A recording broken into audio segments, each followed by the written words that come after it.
Берово го живее најубавиот дел од летото.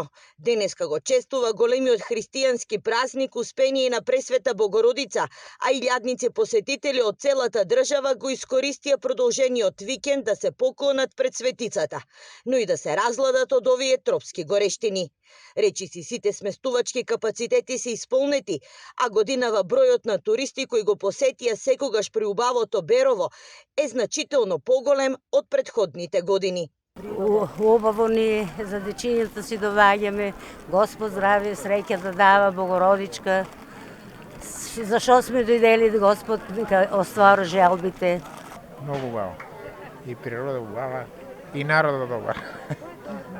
Приватни исто и така, и они са полни, пошто викендов и сите са од Скопје. Традиционално и оваа година премиерот Христијан Мицкоски го посети манастирот Успение на Пресвета Богородица, од каде упати порака за обединување на нацијата. За време на престојот во Берово, Мицкоски се осврна на туризмот, како еден од главните приоритети, посочувајќи дека Берово има огромен потенцијал кој треба да се искористи. Во процес на изработка е закон со кој што ќе бидат третирани туристичките развојни зони, кои што ќе бидат или државна иницијатива или приватна иницијатива, имајќи ги предвид лимитираните средства со кои што располагаат општините.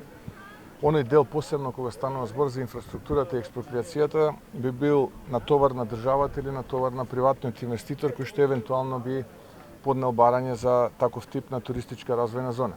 При денешната посета на Берово, премиерот најави изголемување на субвенциите за дојдовни туристи преку средствата од Законот за игри на среќа.